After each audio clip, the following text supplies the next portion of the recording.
Live. We are live. Good morning, USA. Y'all know what time it is. All right, what's rocking Mick? What's rocking Sakib? What's rocking Mark? Yeah, man. Lots to talk about. Like, it's still stories that happened this weekend that I haven't even gotten to yet. Because I still have to talk about the Bobby Juarez fight.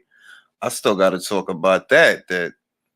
La Cobrita beat the hell out of her, man. And I haven't even, like, yo, it's been so much stuff happening so fast that I haven't been able to get to every single story that happened this weekend. It was Goody Davy, John, Gatsby J, Carlos, Don Miguel was good, Tone was good, Buried Rhythms was good, Deepog, George, Mick, you know what I'm saying?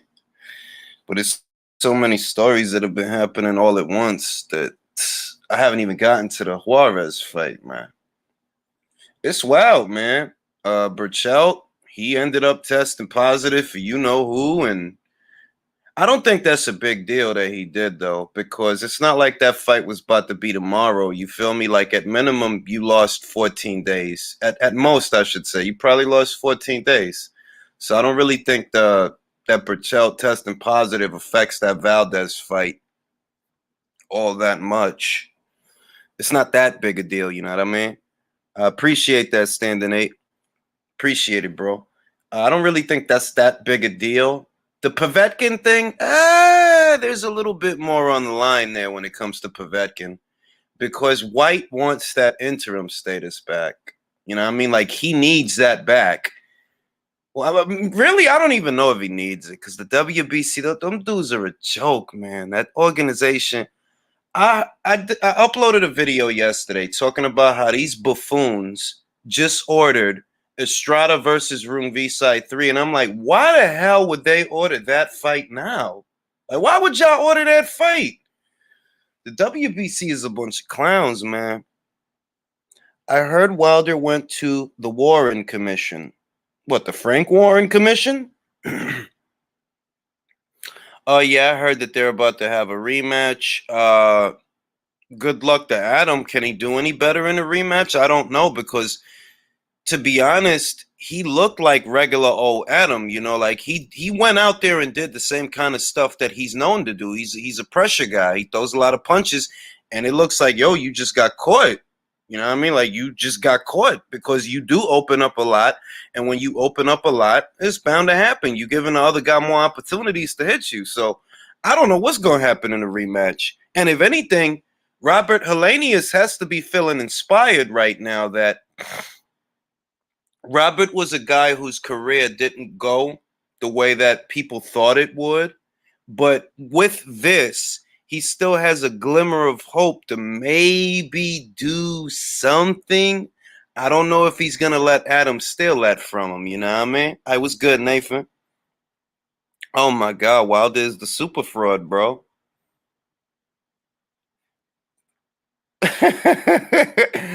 Fake Cockney accent. Yo, dog.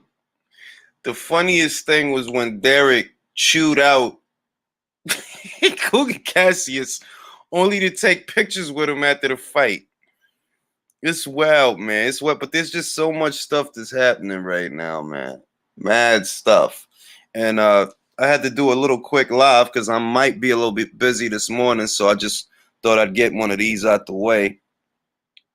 I don't even know, Deepog. It has to be the money. I would imagine it's the money. Like, I would imagine that they had to have offered him something significant because he doesn't have to give this cat a rematch. To me, he should have been able to move on. If I'm being honest, Robert should have been able to move on. I forget which belt that he won. Was that the WBA? I forget what kind of eliminator was that. Was that a WBA eliminator? I think it was. And if that's a WBA eliminator, he should have been able to move on from that to either Trevor Bryan or Manuel Shaw or somebody if it was the WBA one. Like, I don't understand why he had to give Adam a rematch when he beat. It's not like it was controversial, you know, like, oh, it was a close, controversial fight and you could have swung either way. No, he knocked the guy out. And not every fight, I understand a title fight, like an actual world title fight. I understand a title fight having a rematch clause. But it's like what Adam got a rematch clause? Like, huh? Like what what's rocking? Like, why y'all fighting again? Like, what's good, Tim? What's good, Spark Out? Jed, what's good? Yeah, I mean, we'll see what happens, but like I said, it's I don't know what Adam will do differently because he got caught doing the things that he normally does. You know what I mean? He's a volume puncher. He throws a lot of shots. And when you throw a lot of shots, that's an opportunity. There are all opportunities there for something to come back at you. This is one of those times when something came back at you. So I don't really know what he plans on doing differently in the rematch. I don't know. He doesn't have the length to sit there and try to box with Robert to, get into a jabbing contest and fight a finesse fight. What got him to that point was being a volume puncher. It's just that, well, that's not always going to work. I was good, Troy. You know what I mean? That's not always going to work. It's not going to work with everybody. Let's put it that way. Shoot. At the same time, they probably offered Robert interesting money. They would have had to, because otherwise, why would he give him the second opportunity? Why would he give him unless they offered him good money? Exactly, Molly Wop. He comes in head first, winging shots. He opens up a lot mid range to inside. It's not like it. How could I put it? Because it was surprising to see how he got knocked out. You wasn't expecting that per se, but in hindsight, that's the kind of thing that happens. It's gonna be weird. I personally think it's gonna be weird for him moving forward because pressure fighters, usually you got to have a good chin to be a pressure fighter. You got to have a good chin, take a good punch to stand in front of a guy, whipping shots and letting them go and always opening up. And at the same time, Robert Helenius is a big puncher. Like, most people don't realize that about him, but he's a big puncher. Like, the guy hits hard. So, we'll see. It's a mildly interesting situation, but I don't think that it's absolutely necessary. Like, what, Adam Kovnowski is gonna get, like, really gonna get a rematch? Hey, that was good, Spark Out. Hope Helene, yeah, man. Shelly don't want to talk. Oh, let me check, UK Rob. Let me check. Yeah, because that's the gift that keeps on giving. Ever since Wilder crawled from under his rock, that's the gift that keeps on giving. The most damning thing that I took was that day while I was making some calls on his comments on Instagram. I spoke to his manager, Shelly Finkel, and I said, like, what about these claims? And he said, I don't want to talk about it. And it's like, if these claims are seriously substantial, you're standing at the front doors of the Nevada State Athletic Commission and saying, like, I want this fully investigated. I want to know exactly what was in this guy's gloves, and begging for them to get to the bottom of it. And I just, it's like, to me, it seems like it's definitely just more of an excuse than something that is based in reality. And not based in reality. Move on from this, get back in the gym, and become that fighter that he is absolutely capable of becoming, and ultimately build himself back up to a point that by 2022 he can get in there with whoever emerges from the Fury and Joshua fights. Listen, man. I'm gonna tell you something, right?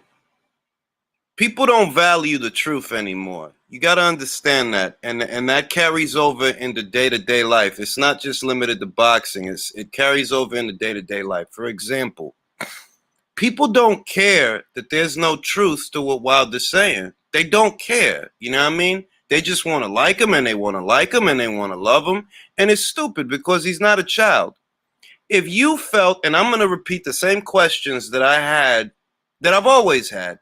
If you felt that there was something wrong with Tyson Fury's gloves in the first fight, in the second fight, why did you wait so long to say anything about it? You know that he mentioned the first fight in his stupid ass video that he posted on Saturday, that, oh, they was messing with your gloves in the first fight. Then why was you calling him feather fisted? Why would you have waited this long? Why would you have waited till now to say anything? What that communicates to me that Shelley Finkel doesn't want to talk about it, instead of saying we are pursuing legal action in a court of law, because Shelley has a background in law. So if they were going to file suit, I'm pretty sure he'd say something. He'd be in the know about it. And what that communicates to me is Wilder is doing things independently of the think tank. Some of this dumb shit that he's saying is coming straight from him. Some of this dumb shit.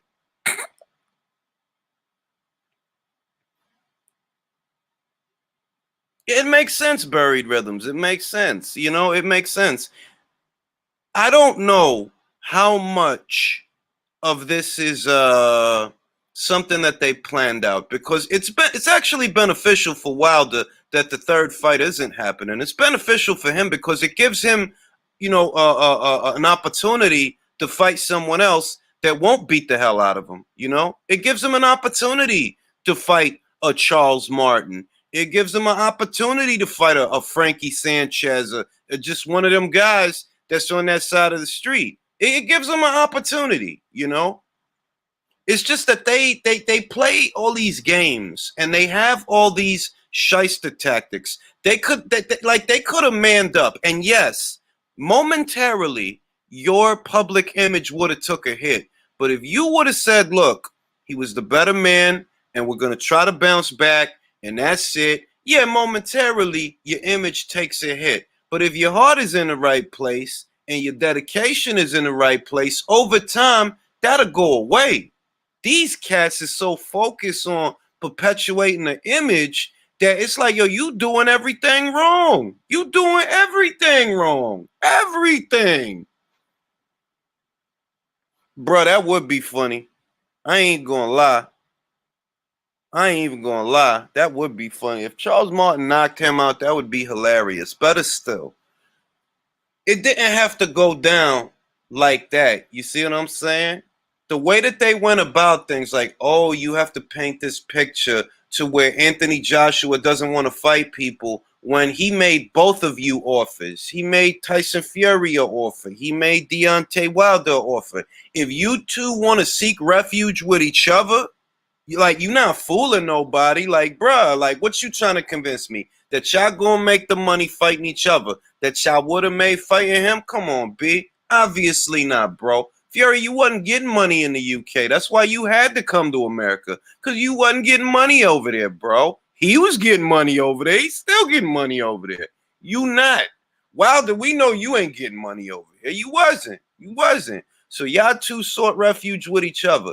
If y'all would be transparent with the stuff, if Wilder, I should say, if he would have been more transparent with the stuff that he was doing, you actually wouldn't have been able to hold it against him. You wouldn't have. Honesty is the best policy. If you say, I want to take on Anthony Joshua, but first, I want to handle Tyson Fury without dragging anybody's name through the mud, without perpetuating this facade, without all these wolf tickets and shyster tactics. If you just say in plain old English, look, man, I've been wanting to fight Fury. This goes way before we was even at where we at now, and I want to take care of him first. If he'd have said it something like that, nobody really would have said nothing like, all right, bro, we just gonna wait to see what you do till after the fight. After the fight, we gonna wait to see what you do. Nah, you gotta be, oh, AJ's a coward. Oh, he don't want to smoke with nobody. Like, bro, you don't have to do all that extra stuff to do your thing, bro.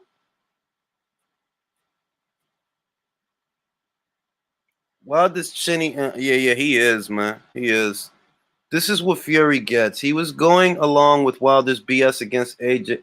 Nah, because Fury's not suffering the consequences of anything as a result. If anything, he's making Tyson Fury look good, because it's like, damn, dog, Fury beat the hell out of you that bad? That's how it reads. They're like, yo, dog, this dude really ruined your career. He really did. Like, the worst thing that you could have done was decide to fight this man, because you've been in a downward spiral ever since. You actually had people buying in to your BS. You did, up until you decided to pick this cherry. Realize that before the first Tyson Fury fight, Wilder was on Easy Street. He had his little cult social media following. They were talking about how his name was getting Googled a lot, for better or worse. He's in an okay place. Appreciate that, Ronald Finkley. He's in an okay place. It's been all downhill since the Tyson Fury fight, since the first one, because everybody was saying, bro, that wasn't a draw. That dude beat you. Like, yeah, you scored 2 knockdowns and you won those 2 rounds. But those are the only 2 rounds that you won, bro. Like, you didn't win that fight. You was lucky to get a draw. You know what I'm saying? Ever since he decided to go mingling with Tyson Fury, he has been in a downward spiral. You turned down all that money that you could have made fighting Dominic Breazeale on the zone. And I know that a lot of people have varying opinions of that, but I stand by mine that if he would have took the deal, things would have worked out differently across the board, because the mentality changes that, all right, so now we have the Wilder fight and we've got to play it safe. We've got to make it to that fight. You know, that's how, and I stand by that. Yeah, like I don't know what kind of advisor he has that would allow him to make these kinds of statements that you've heard me say this at least 100 times the last 3 days. That is defamation of character. You are slandering people. You understand? What advisor and what manager do you have that they letting you go out and do that? You want to get yourself sued, bro? Because that could happen. You'll be like Mark Breland probably don't want to deal with the legalese of it. And I'm pretty sure Tyson Fury doesn't either, because nobody wants to have to go to court. You understand? Nobody want to have to go to court. But if you keep shooting off at the mouth and things are showing up in places that they don't want, yeah, bro, they could take you to court, bro. And they'll get a lot of money out of you. Whatever money you make, they'll get it out of you. They'll get it out of you.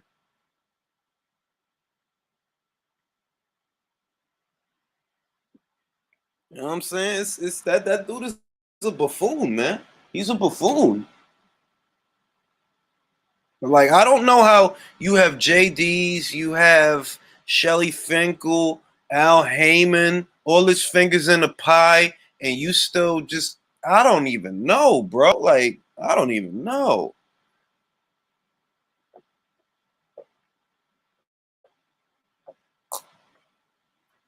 Because these dudes, they know contracts, man.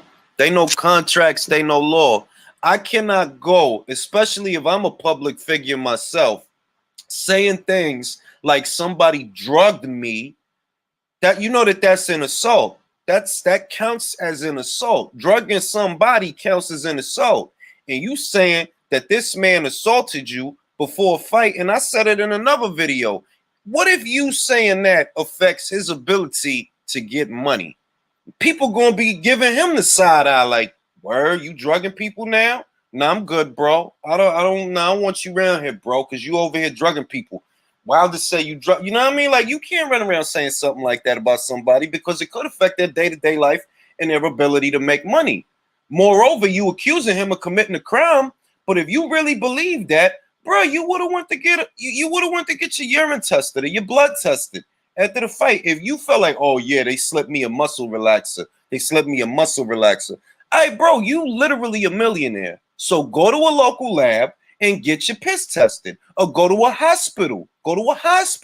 If you don't know nothing about no LabCorp or a Quest or nothing like that, go to the hospital and get your piss tested. When you went to the hospital, because we know you did you ask them to test your piss?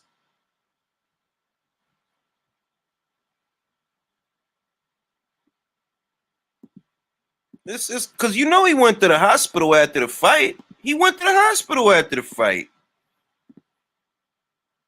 Like, man, that dude something else, man.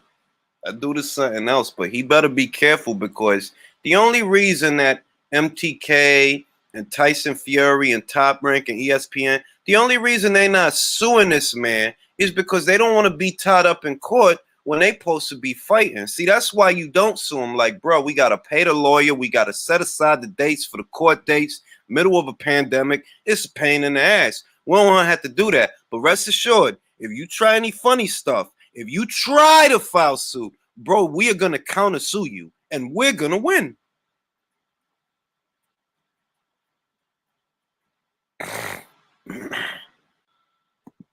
Hey, Mark, what's good, man? Hello, how are you? I'm good, man. Just waking up, thinking about all the stupid shit from this weekend. I Yeah, seen a video, right, of Teofimo and Rolly, and they yeah. was clowning Javante.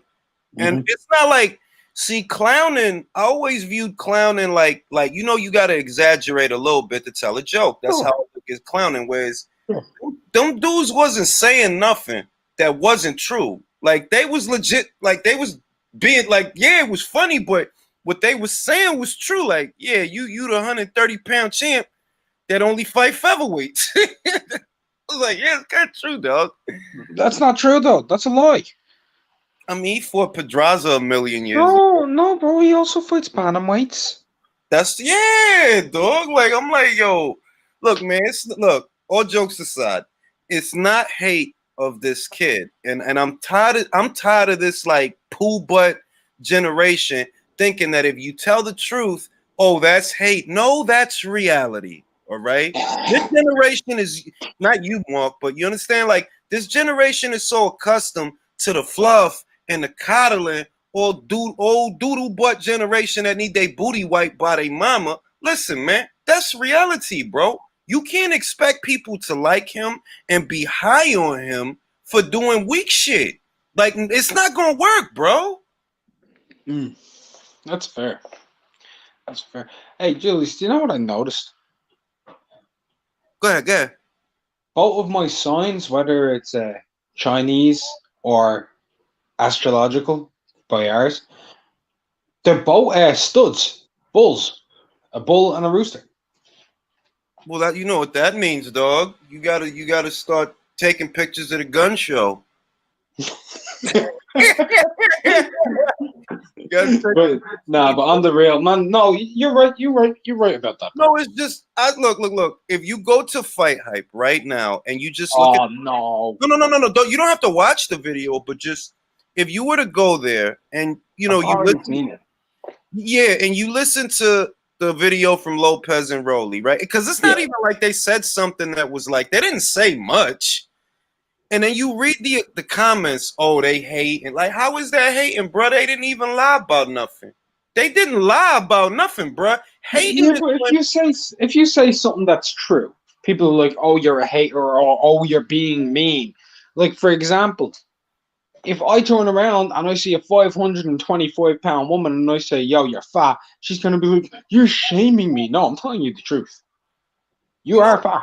I'm gonna tell you that I agree with you on that because that's the problem with this generation of outrage Sensitive. culture. Me telling you something that's true, that's not hate, bro. And what you're feeling is that you can't handle the truth. They're like, yo, bro, that's the truth. You didn't knock out Gamboa like that, did you? No. They had to get a dude that was a featherweight, and he had one fight there. That's cool. But that wasn't no top. Miguel Flores ain't no top shelf super featherweight. We all know that, bro. Come No, on, he is. He is. He's a former world title challenger. man. Listen, if you don't He's get been in there with a four-weight world champion. listen, man. Listen, man. All right, that world title challenger. Let's not let that start being a commonly used term because it's a lot of world title challenges for starters. It's a lot of those. That Kevin don't Johnson. mean you. That don't mean you was nice. Now, if you tell me he's a world level contender, I could take that. And for me, world level don't start till you in the top 20. Top 20 to top 15. I wouldn't actually rate Miguel Flores top 20. I don't know. Maybe. Maybe. At Super Feather? Maybe. No. No. Man. Super Feather is a division that has and has always had an established pecking order. And Miguel Flores was not part of that pecking order. Just obviously. So it's like, bro, nobody's saying nothing bad by saying that, yo, we want to see Davis versus Bachel. Why should that offend anybody? Why should, as a boxing fan, if I'm saying I want to see Davis versus Bachel, why should anybody get mad at that? Who would you rate higher, Miguel Flores or John O'Carroll? Honestly, Jeez. Because I like Jono, but that's just preference. I like watching him because he throws a lot of goddamn punches. But He was more competitive against Tevin than Miguel was against Leo. He was. But I don't know what else is in Miguel Flores' body of work, though. Nothing. But All right, John then. O'Carroll beat Scott Quigg. There you have it, bro. There you. Oh, and yeah, you're right. I forgot he beat Scott Quigg, but he coming off a loss right now, I think, right? Jono took a loss after the Quigg fight. Yeah, he did, but Miguel Flores is coming off of a loss too. Yeah, man. It's like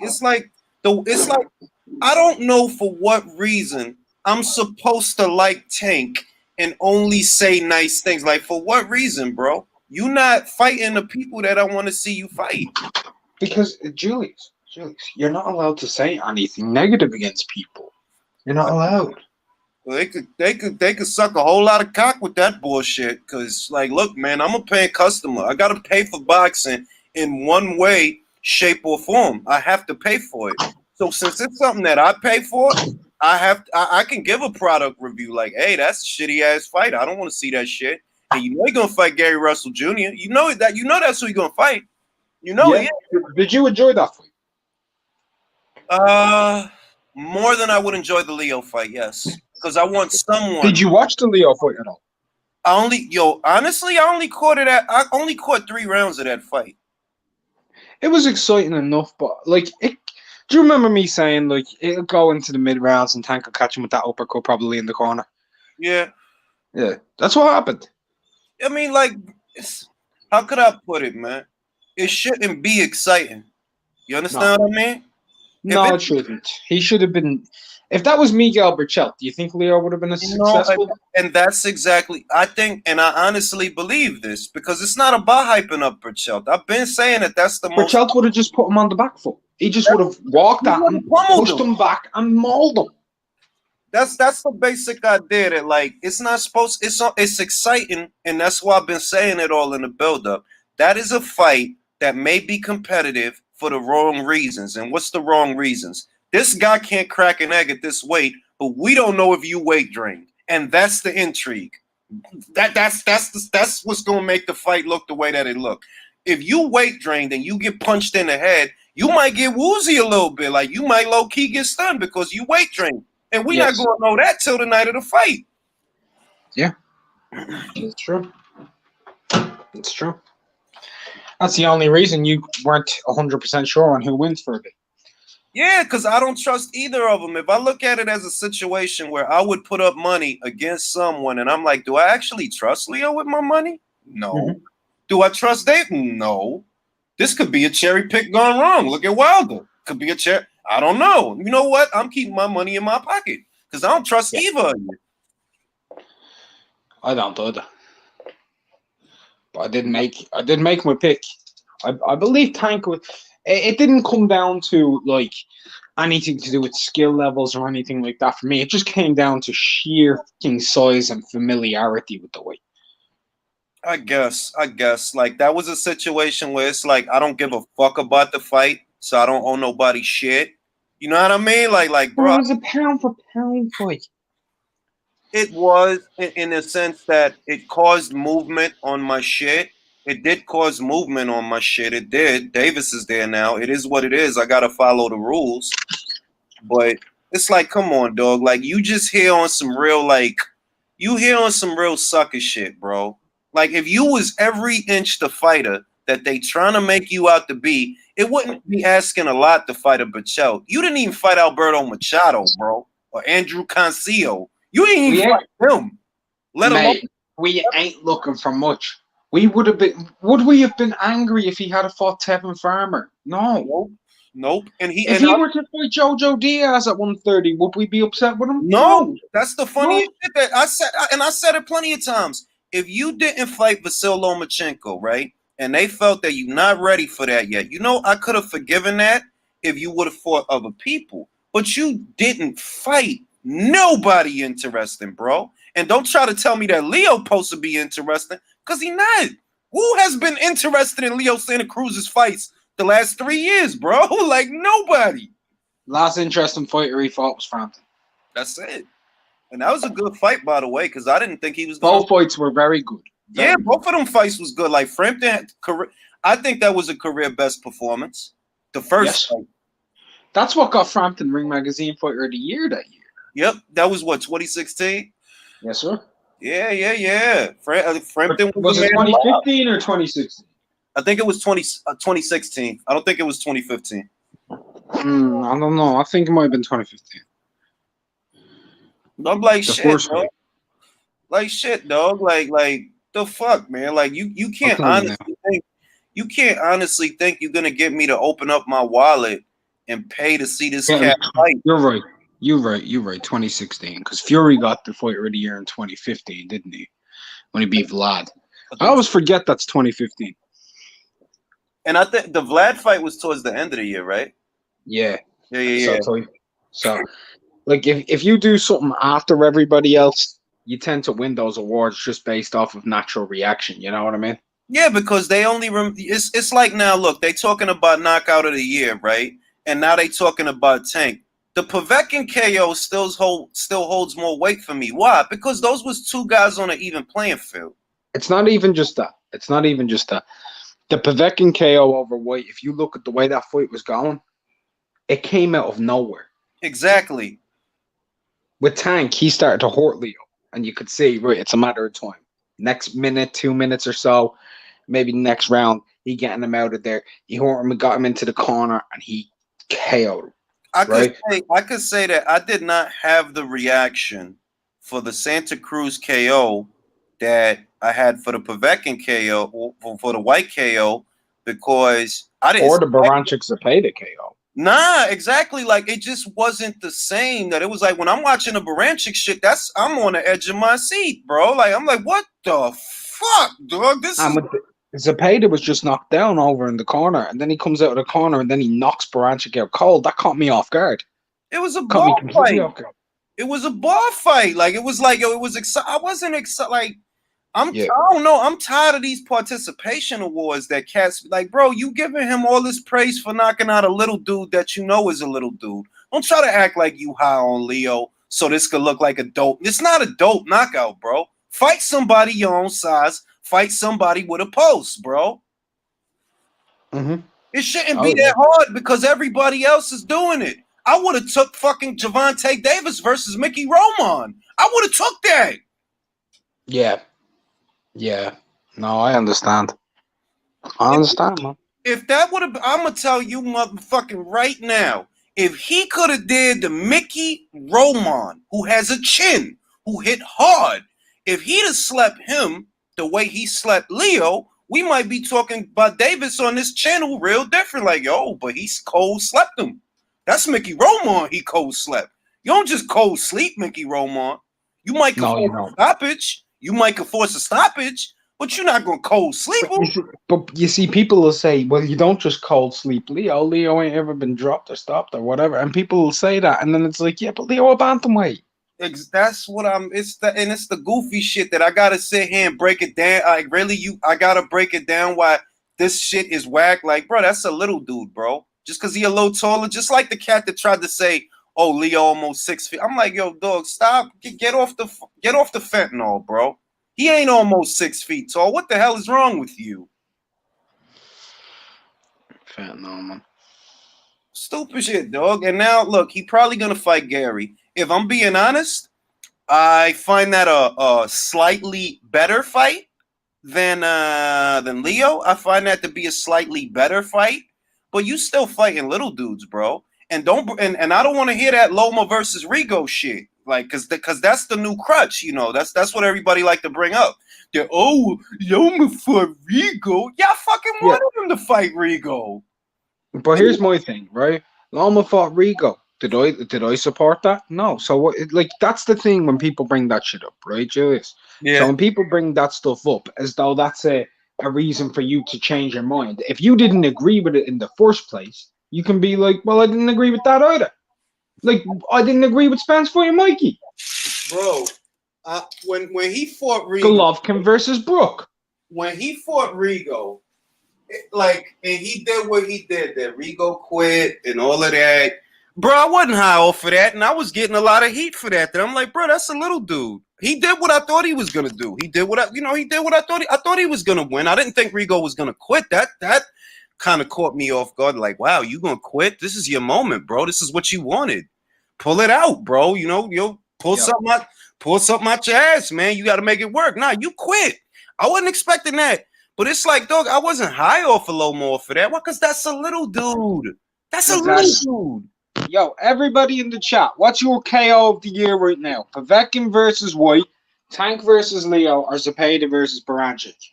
Yeah, I got to do a poll when it comes to that. Because, to me, it's between Zepeda, Baranchik, and Povetkin and White.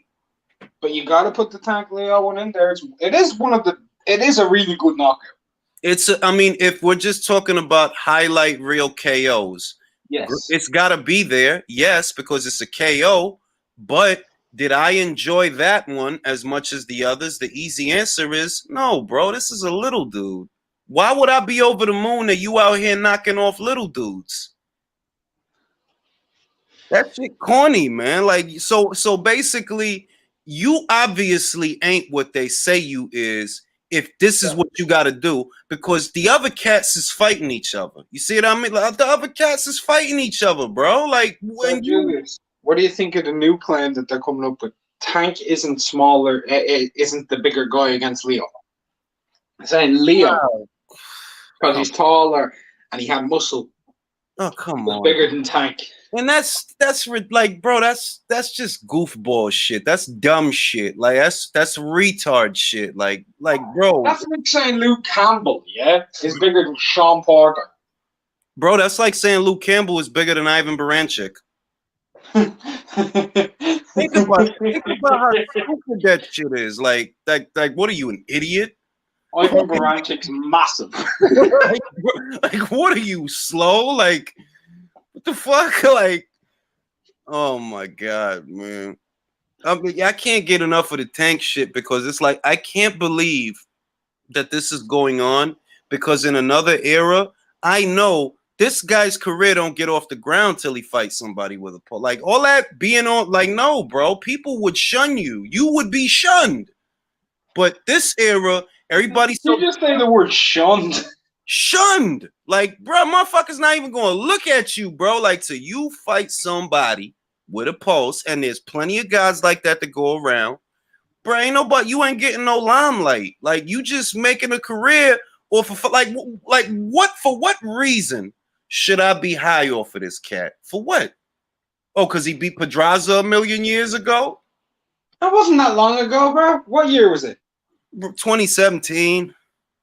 Bro, look, 2017. I was like still in my early 20s, dude. I'm still in my 20s. In my late 20s. Listen, man, this is boxing, bro. All right? 2017, that's what, 3-4 years ago? That's a long time in boxing years. Like, bro, so you basically saying that you haven't taken a chance in 4 years. You can't beat a man unless they put you in there. Like, you can't go in there without an angle. You got Teofimo that, like, yo, I didn't know if he was going to win that Comey fight, bro. That's dangerous. I looked at that as like, yo, Comey can punch, man. Like, that dude can punch, right? And he got a chin. And you got and after that, what do you do? And I'm supposed to be as high on Davis as Lope? Nah, come on, dog. Like, what kind of goofball shit is that? Here's one for you, right? Since the Pedraza win, right? Since the Pedraza win, before Leo, did Tank Davis beat anybody in terms of overall compatibility and competitiveness or whatever? Did he beat anybody as good as Edis Tatley? I don't think so. European champion. I don't beat Yvonne Mendy. I don't think so. I mean, that's what made me think in 2017 that, wow, this kid is it, because he knocked Pedraza out. Pedraza's a tough motherfucker. Like, all right. Damn good fighter, man. Damn good fighter. And that's what made me think, like, all right, like, shit, like that. We got something here. I was the same boat, Julius. I was like, yo, we got something. This kid, even though I was like, yeah, he's a bit drained, he's someone. I knew who Pedraza was. I knew legitimately who he was. He was good. He was damn good. Damn good. And he fucked them up. Yeah, you had to give it to him for that one. And, you know, I say it all the time. I didn't hold it against the Liam Walsh fight. I'm not going to hold that against you. It's the IBF. I understand. But all the other shit, look, it's inexcusable. You know, it's inexcusable. And now, he got to be the A side. It's to the point to where I'm seriously considering not even mentioning this cat no more. Because, like, yo, dog, you a fucking gimmick, bro. You are a gimmick. Whatever they like about you is not boxing related. And I am not going to give you shine by talking about you because you don't deserve it. I'm sorry. You're doing it right now, though. No, but that's why I said I'm seriously considering, not like I'm dead ass. Like, I'm not covering his fights, bro. That dude is a hype job. I felt some type of way talking about his fight because I'm like, bro, this shit's stupid, dog. Why am I talking about this cat? And it's kind of annoying because he's not bad, is he? He's not bad. I don't know, dog. I think you have to be if I'm being honest, you have to be bad for them to have to do this. Because if you were good, they wouldn't have to. Do you have to be bad, or do they just have to move like that anyway? Because you could see lots of guys who've been talented who've been moved really shittily by the PBC. I mean, bro, Jamal Charlo at middleweight was being moved the same way Tank is. They have Javier Fortuna at 135 pounds. They've always had him. For Tank's debut at the weight, who do they conjure up? Gamboa. Now, let's say that I'm a very understanding person, and I say, okay, it's your lightweight debut. I'm not going to say anything, but I want to see you against Fortuna in your next fight. Is that what they did? No, they sent you back downstairs because there's a little guy there that just moved up. So that tells me that, like, yo, dog, some part of you got to be bad. Something is not happening or something is not going on that they won't even throw you in there with a Fortuna. Now, Fortuna is a solid fighter. I'm not going to say he's great, but he's solid. That you'll get a decent fight out of this guy. You will. You'll get a decent fight out of this guy. They don't even want to put you in there with this cat. They didn't put you in there with this cat. All right.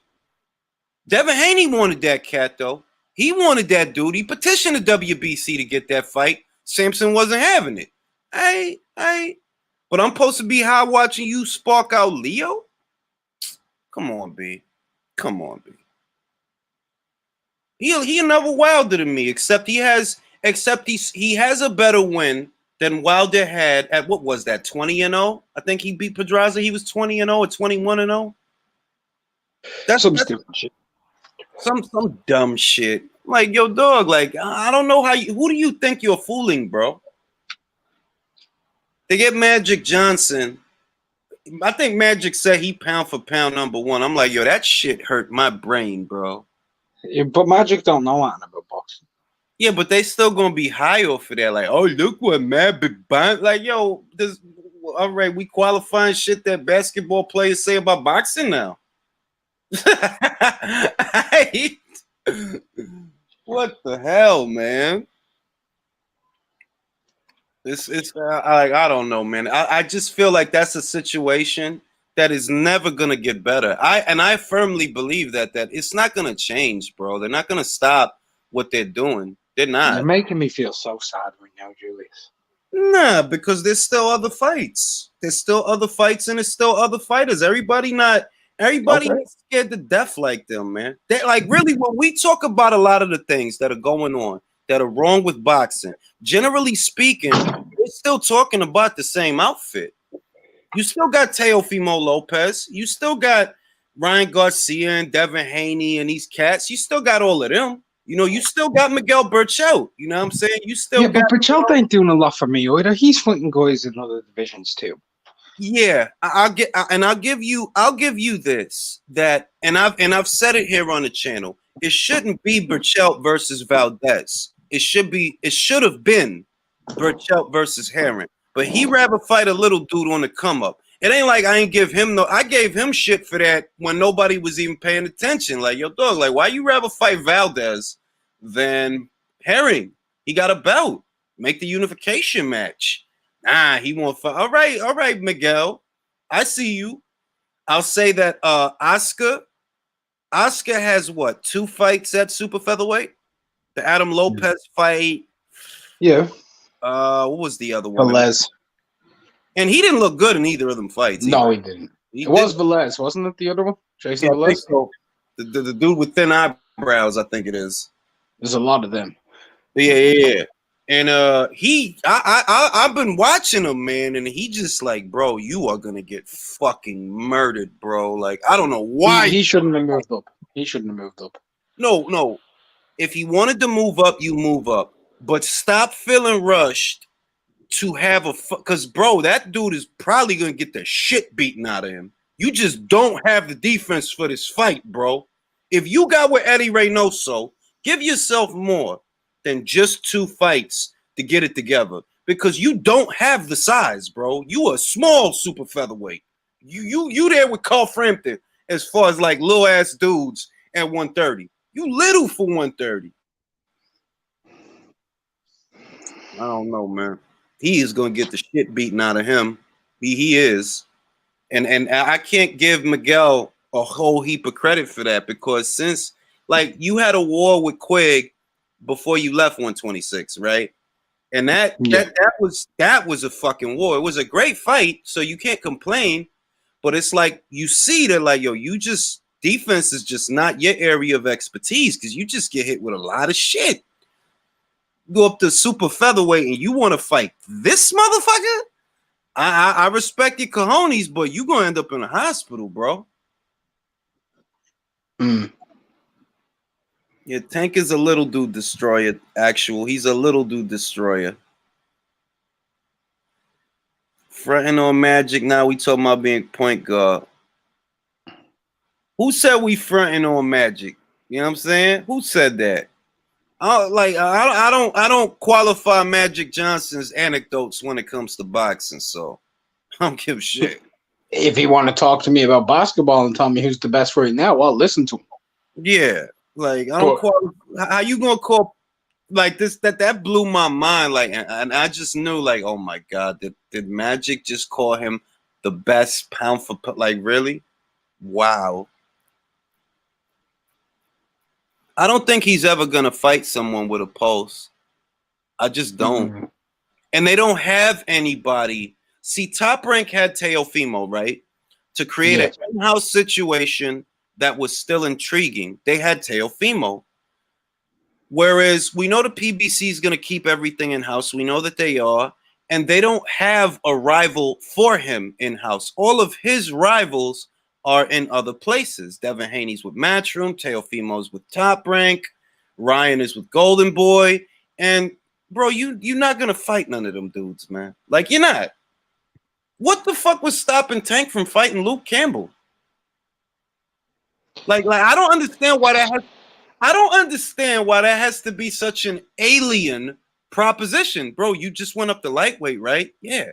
Luke Campbell's solid up here. Fight him. You know, fight fucking Javier Fortuna. He's on your side of the street. Fight him. Or Haley Navarez. He used to be a champion. Fight him. Do you think we ask for too much as boxing fans when we start asking for competitive matchups? Nope. I think with the way they react, though, I think we do ask for too much. I would say they're risking their lives, all these elite guys, right? I'm gonna tell you the truth. No.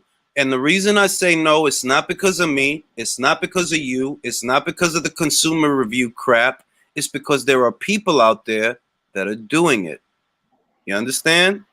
And the fighters themselves are doing it. Teofimo took a chance on Comey. He took a chance on Lomachenko. Lomachenko took a chance on Linares. Took a chance on Campbell. Took a chance on Pedraza. Ryan is about to take a chance on Campbell. It's like, it's people out there fighting who they should be fighting. This is your weight class. This is where you campaign. And everybody else is doing it but you. So no, it's not asking a lot. I'm just asking you to do what everybody else is doing. Yeah. It ain't like, oh yeah, you know this is dangerous and you asking for too much. You know, you not no. I'm not asking him to do nothing that somebody else not already doing. You can't tell me that fighting fucking Leo at 130 is just as risky as what Lopez did. Nah, matter of fact, you can't tell me that Davis is running the same risks that Ryan Garcia is running with Luke Campbell. Nah, it's not the same thing, bro. It ain't. I'm sorry, no, it's not. You are pursuing little people to amplify your punch. That's what you're doing. Fair enough. Let me see what Audi talking about. No, unrivaled, but you sometimes have to allow fighters time. Audi, listen, man. I know you like Tank because I've been reading your comments. And at the end of the day, you're not going to tell me it's okay for a three-time super featherweight champion. Three times that you have to hold his hand and give him time. I just saw a dude. 2 different belts as well. I just saw a dude with less fights than Gervonta, less fights, less professional experience take on 2 world champions back to back. Do not cop a plea for Tank Davis. No. Less amateur fights too. Less amateur fights than Gervonta Davis. Younger than Gervonta Davis. Do I got to bring up Wilfredo Benitez in his first title fight? How old was he? 17. 17 years old. Mike Tyson, heavyweight champion of the world, 20 years old. Young Teofimo Lopez, 23 years old. And you think I'm being unfair for asking Unified lineal. 25-year-old man. This is why I say the Tank is coddled. Do you view him as your little brother? Because I have a sneaking suspicion that the affinity that people have for Tank is they see their little brother, or they see the little brother archetype. He is not my little brother. He is a professional fighter. That is what he is. And he's a grown fucking man. I know when I was 25, I was a grown fucking man by that time. Ain't nobody gonna hold your hand or pay your bills or coddle you. At 25 years old, you are an adult. So I don't have to, no, you got to give him time. No, I don't have to do that. I don't have to do that. Do you want to do that, Mark? What, give him time? I've given him time. Haven't I? Gervonta has been a world champion, like in the world. He's been at world level for years. Yep. I'm sorry, but the training wheels come off when you get up to world level. It's meant to be world level, not hey, I'm at world level, but I'm still learning. No, yeah, when you're at world level, you're meant to be fighting people. I mean, Davis is how old right now, Julius? 25? 25, dog. So he'll be what, 26 this month, isn't it? November. His birthday coming up, yeah. Yeah, so he's about to turn 26. So he's entering like prime years, right? When I first caught wind of Gervonta Davis, right? When I very first caught wind of him, it was a good few years ago, right? It was a good few years ago. He was fighting against that German Miraz journeyman dude, right? That was on an Andre Durrell undercard and Jermaine Taylor undercard, right? And that was all the way back then. So I caught him. What year would that have been? 2014, maybe. I saw him fight Cristobal Cruz, and like he beat Cristobal Cruz. You know Cristobal Cruz, right? Yeah. Dude who beat Orlando Salido, right? Dude who beat Orlando Salido, right? I'm like, oh shit, how good's this kid? 2017. He's beaten two guys who I know do stuff, and one dude who's actually done a lot of shit, and he's knocking these dudes out.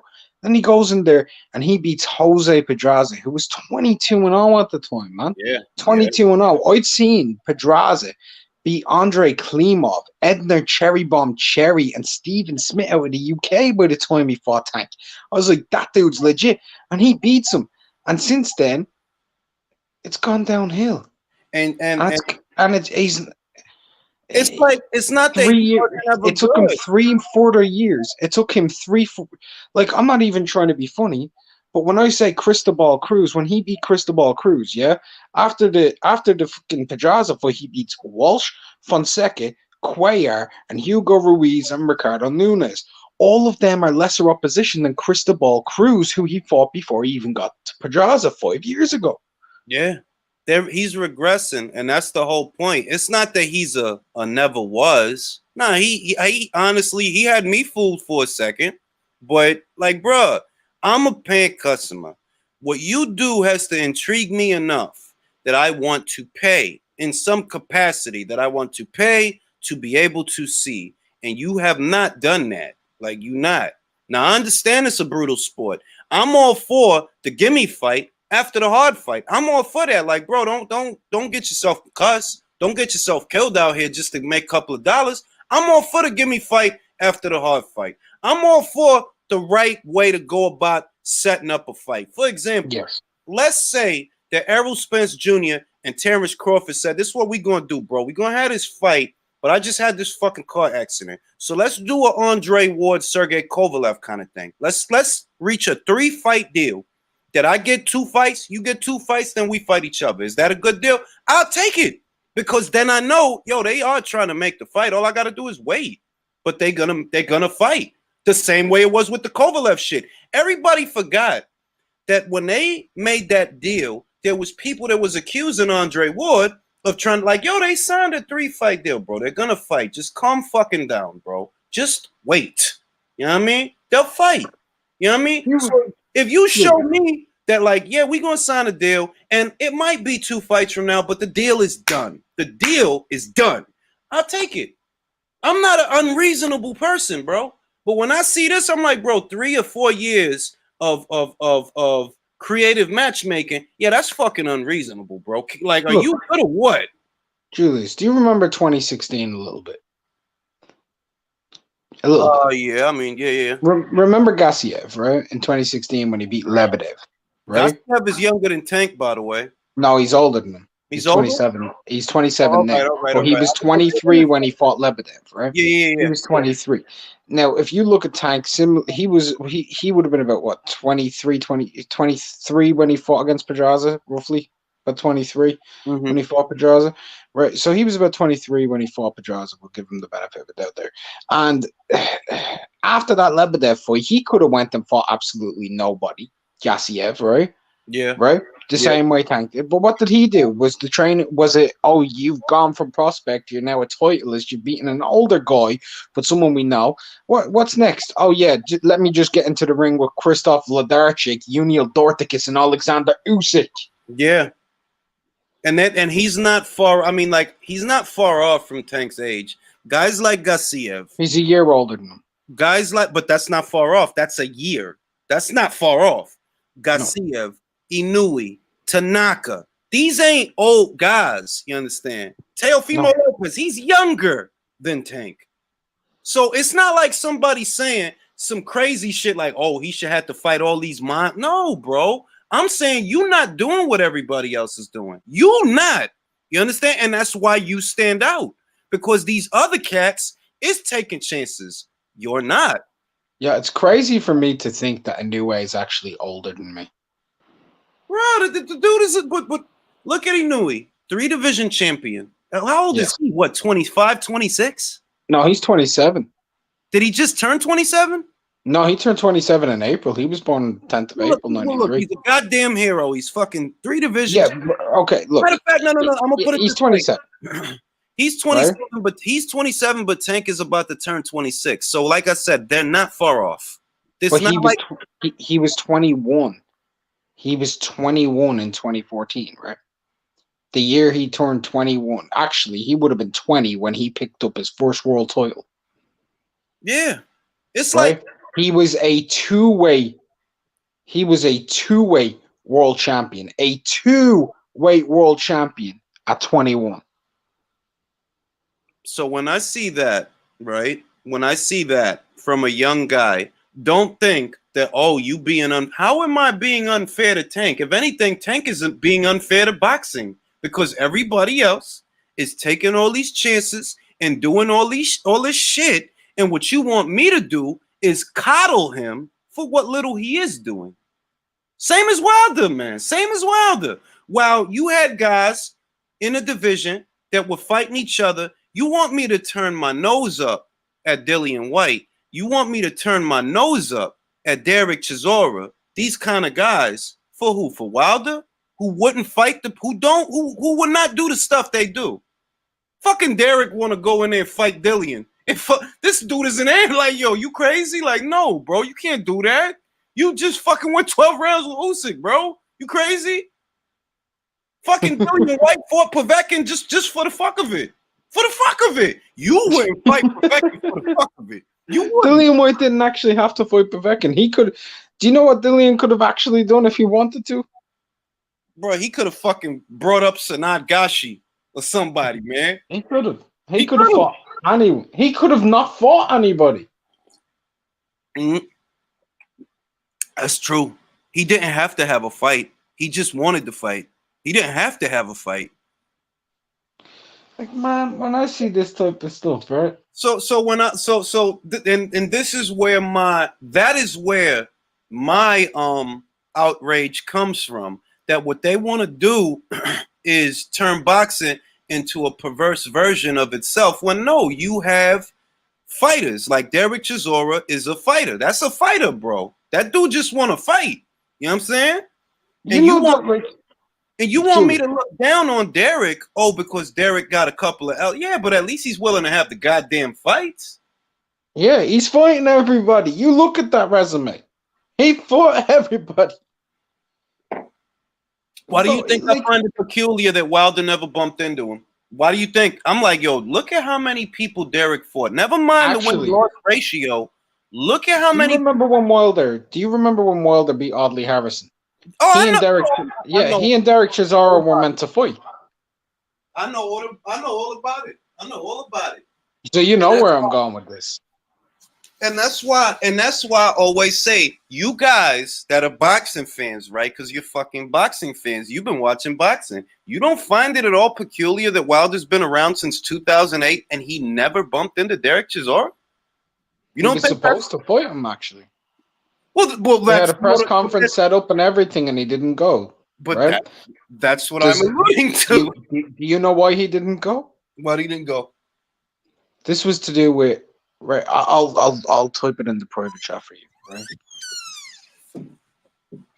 And then what I'm supposed to do is, Wilder only lost to Tyson Fury. Well, that's one of the few guys that you fought that had a pulse, and even that was a cherry pick. I put it in the private chat for you. Do you see that? Okay. Yeah, and then he used that as an excuse to get out of the fight because he thought he might have to do some type of card stuff, and he paid a bit of hush money. You know what I mean? Yo, Artie, you gotta stop making excuses for Tank talking about he's not as mature. What the hell does that mean? He's a 25 going on 26-year-old man. Like, I don't understand why people do that. I don't get paid to make excuses, nor am I required to. He is older than Teofimo, and you over here talking about his maturity level. Whose fucking fault is that if he's not mature? Look, man, it's kind of simple, isn't it? Like, at the end of the day, we can only rate you. If you were a world champion, we're not supposed to rate you as a prospect. We rate you as a world champion, who you're fighting, how you're fighting them, and how it's going. Yeah. I mean, that's always been the rule as far as I know. Once you're a world champion, you can do all the Panamarev shit you want to do, right? If you ain't got a belt. You can do all that bullshit, man. You can do that. But once you got a belt, nah, bro, we ain't going to be sitting here just like Munguia. I don't make excuses for Munguia. He's fun to watch. Yeah, he's fun to watch, just like Tank. But I'm not fooled. You're not pound for pound. That's the difference, though. Nobody calls Munguia pound for pound. Nobody says, oh, yeah, this is like that. I don't have to have those arguments. That's the difference. Oh, you got to like, no, I don't have to do none of that. Oh, my God. People in the chat are telling me to spill. Right. Okay, guys. Right. I'm going to say it to you right now. If you want to know what it is, I'm doing a 2-part video. 2 parts on a Wilder career mental health review. 2 parts. It will be in there. Check it out. I don't think that Wilder's mentally healthy. I don't. Well, I don't think that'll be. You like psychology, don't you, Julius? I don't know why, but throughout life I've been familiar with it. My sister Yeah. majored in it, my wife majored in it, so I picked some of it up. Yeah, so you're gonna enjoy this video. Trust me. Trust me. I'm working on this shit hard. I think it might drop tomorrow. When Like the Lennox, first part. when Lennox says that he had a single white female type of thing going on with AJ, I'm not just laughing at the shit because it's funny. I'm laughing at the shit because I believe it to be true. Like I you, do too. I do too. I do too. real I would shit. I would say, and you know, bruh, I don't know. I would say like the feminist kind too. All right, Audi. You said IQ. It is his fault, but bro. It does like this is the thing, right? You're talking about something, right? That he is supposed to be able to do. Telling me that he's trying to. That's cool. Oh, you trying to turn it around by fighting more little people? No, you're not. That's why you're fighting more little people. If you was really trying to change it, look, let them announce tomorrow Javante Davis versus Miguel Burchell, early 2021. I guarantee you I'll support it. I guarantee it. I guarantee it. Just that fast, that quickly. If you told me, yeah, man, he about to fight Burchell, he ready, I'd take it. But that's not going to happen. And you know that's not going to happen. And I know that's not going to happen. What is going to happen, more than likely, is Gary Russell Jr. I want you, shouted. Ooh, I want you bad. Like, man, shut the fuck up, bro. Shut up. Josh Warrington is right there, and he ain't got no hair on his tongue, and he been saying your name, and you want to act stupid like But he don't want that fight. He don't want that fight. Do you know why he don't? No, let me tell you why he don't want that fight. Not because it might be a hard fight or anything. Because Josh Warrington ain't a name. Motherfucker, you ain't selling out fucking 30,000 seat stadiums. That's that, and this is what aggravates me about the sport. They let a guy like Gary that has no buzz, no marquee value, fights once a year, get away with saying shit like he ain't a name, bro. Do you realize that he's from Josh is from Leeds, right? Where's he from? He's from Leeds, I think. Yeah, you got it. You got it, Leeds. And I've heard. I don't know how true it is. Only the Brits can tell me this, but I heard that he sells where he from. I bet you he sell more where he from than Gary sell where he from. I bet you. I bet you.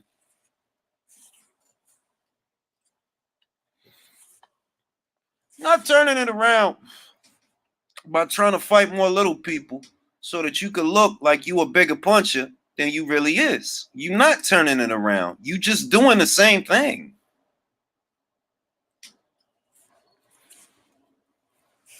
Well, people, I don't know, Holla. I don't know, bro. I don't even know. Like, that's crazy to me that they would say that. Like, what do you mean? He's 25 going on 26, bro. When is he supposed to step up then? When he's 30? I guess we got to wait till Tank is 30 for him to fight people in his own division. Because apparently he's too young. That's asking too much to fight people that's top 10 fighters in your Why? I don't know. You gotta ask. You gotta ask, yo. Like, Joe, fucking Daniel Dubois about to fight a fucking 6'6", 30 fucking plus year old, 250, 60 pound Olympic silver medalist. I don't understand. And Hank Davis is fighting a fucking anorexic bantamweight. Like, I don't understand it, dog. Like, Box Watch says Josh sells out 20,000. Yeah. Bro, I don't believe in the age is but a number, because if you're 30 talking to a 17-year-old, age is not a number. You're just a pervert. Age is not a number, bro. At the end of the day, there are certain requisites in life that people don't want to meet, and it's not a virtue. It's not. If you're 25 and 20, you're a man, bro. You're a grown-ass man. Why would I sit here, oh, he's immature? Like, what the fuck? Huh? Nah, dog. You a man, bro. It's not my that's not my job to understand, to play. Nah, it's not my job, bro. I know when I was 25, I had to pay my own way, bro. That's what I know. It wasn't no coddling. Appreciate that, Mike P.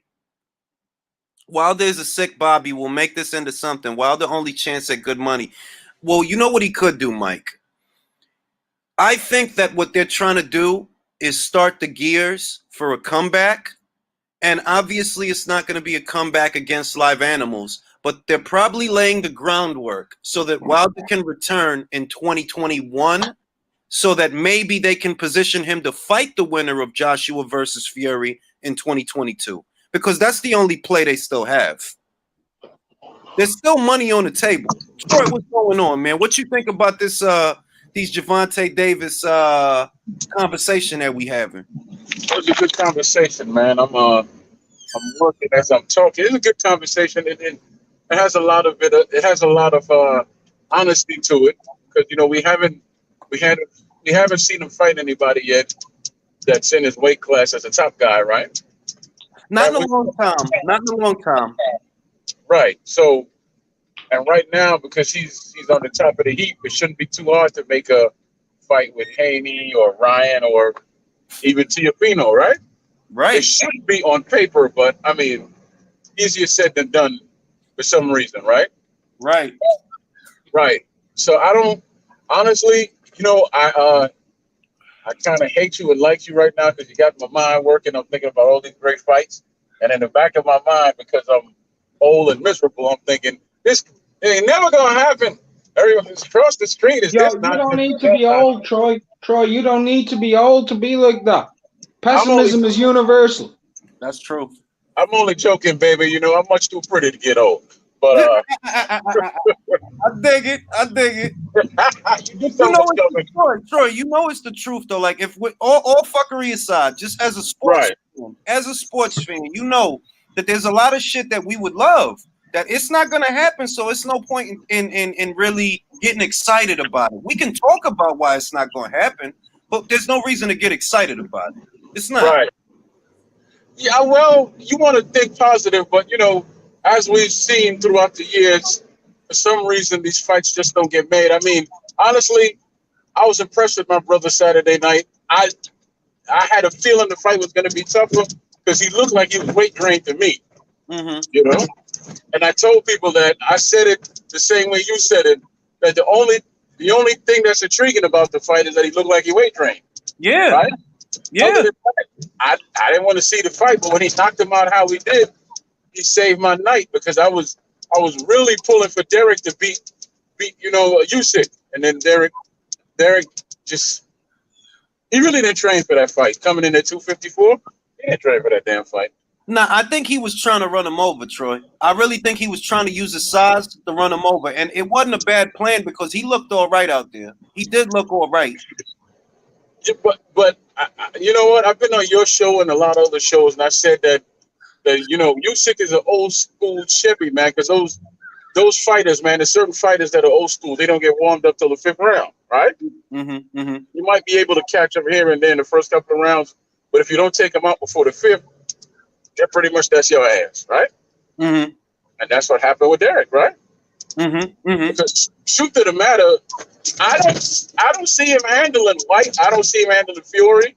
I definitely don't see him handling AJ because all they had to do is step over, and all that stuff he does is really, you know what?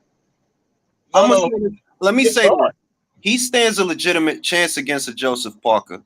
Yeah, that would be a good fight. And you know who else would be a good fight? Andy Ruiz if he get away from the table. All right. Now I'm gonna tell you this, and this is gonna sound funny to a lot of people, but Right. I would give Usyk better chances against Andy than I'd give him against Dillian because it's styles. If the dude is a bigger dude, if the dude is a bigger dude and he's trying to run you over, that's what Usyk doesn't need. But if you're gonna sit there and box with him, you're gonna sit there try to show your jabs, set up your punches, that kind of stuff. Okay, now he's in that fight because you're not getting that better than him. Andy's a great fighter when you're in his wheelhouse. The only problem with him is his feet are very, very fucking slow and he can't cut the damn ring off. So against Usyk, that's actually the perfect fight for him. Perfect stuff. Yeah. He'll jab and move all night against him. Ruiz is dangerous. The funniest thing about it is Dillian White is dangerous for Usyk. Usyk is dangerous for Ruiz. Ruiz is dangerous for White. Yeah. Fraudulent How? fights.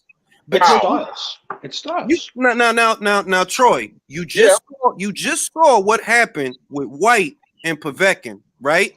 Counter counter uppercut that he did not see coming.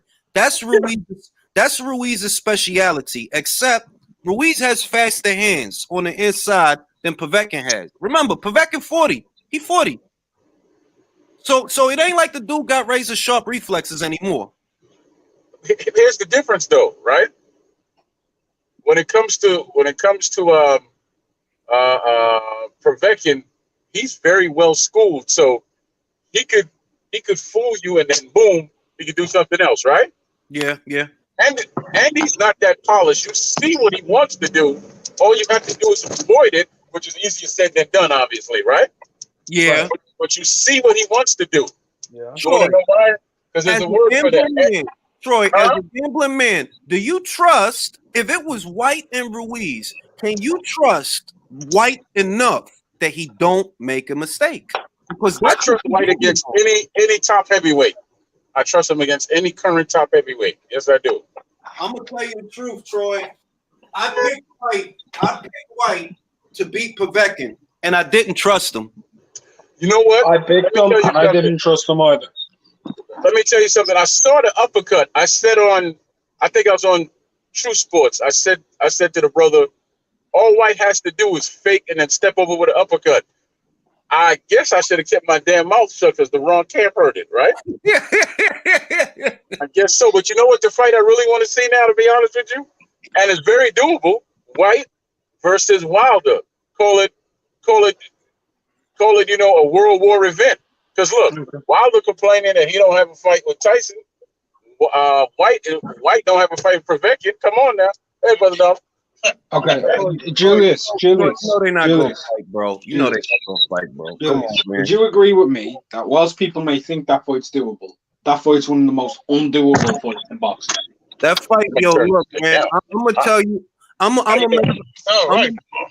gonna make a bold claim, and I'm gonna say that I'm gonna go my whole life and never see Wilder fight Dillian White. He ain't never gonna fight that man, bro. I agree with you because of his punch. He never go. He's not gonna fight no dude that's gonna get inside on him, stay close to his chest, and throw hooks. That's the kind of people that he don't fight. And he don't fight people that can punch either. He don't fight people that can punch. If you look at his whole resume, it's probably only 1 or 2 punches in there. But okay, now Julius, I'm going to flip it now and tell you something, right? All right. Most people will look at White, and who will they see that Wilder fought that's similar to White in size and everything?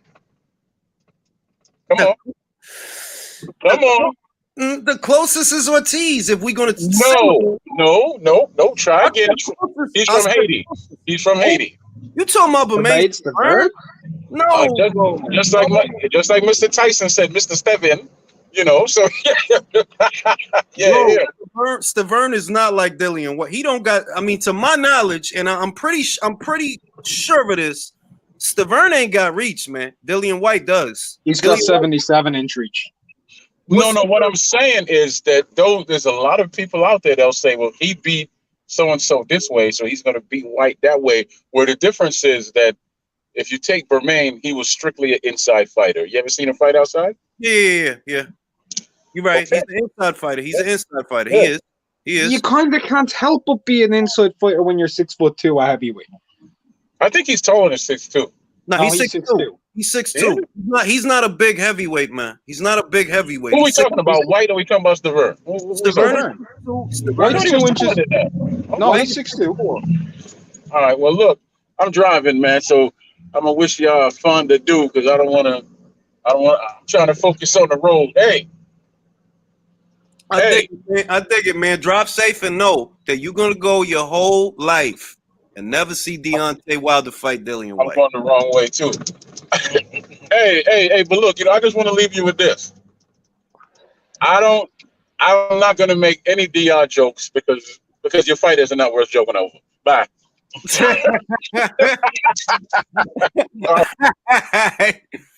But yeah, yo, like Look, Wilder. This like I think Wilder. Maybe we get a Charles Martin fight, and that's wishful thinking because I don't actually. That's not a bad fight. You'll disagree with me. You'll disagree with me, right? I think him and Fury are actually setting up the third fight, trying to sell it as much as they can. I know you'll disagree with that, just fundamentally, but I don't understand why neither guy has pressed a lawsuit charge. Either Fury should be pressing a charge for libel, or Wilder should be pressing a charge for fucking everything if he's got evidence. Bro, I could tell you why Fury's not pressing charges because you don't want to be preoccupied with a court case when you're trying to set up the biggest fight of your life. I don't believe that. I don't believe for 1 second if your promoters are Frank Warren and Bob Arum, right, that man ain't catching a lawsuit for libel. Think about it, dog. No, they've done worse. Think about you talking about a fight that's like $100 million fight, right? The first time out. Think about it. It's like a big fight. It's a lot of money in it, right? All Wilder doing is going on YouTube channels and talking shit. If I'm Bob, I'm like, yo, this dude is a clown, bro. Like, we're gonna go to court for this clown. Now, if the clown, but Wilder's fans are on YouTube, they're not on fucking TV, mate. But this is the idea that, like, yo, dog, like, what you doing is not gonna get but so far. Look, this ain't the early 90s where everybody's reading the paper, and if you said this shit, the whole motherfucking city is lit off. Like, nah, the city is not lit off of what Wilder's saying, bro. Everybody laughing. People I know they are. I know they are, but it's not us he's selling to, it's his fans that he's trying to rob money from. He don't have that many fans, bro. But just listen to me, right? Just listen. By December, he's going to announce a fight with either Jermaine Franklin or Charles Martin. Yep. Okay. Yep. And that's going to take place about 6 weeks. 6 weeks after the Fury fight. Bro, he fuck around. He might fight Chris Lovejoy. The way that maybe, Don reeled him back in, he might have already listen, fight Wilder. Do not be surprised. Do not be surprised if Fury and Wilder fight next year in May. Do not be surprised. Listen, let's put it this way, bro. I don't think that that's as far-fetched a theory as like it's not far-fetched.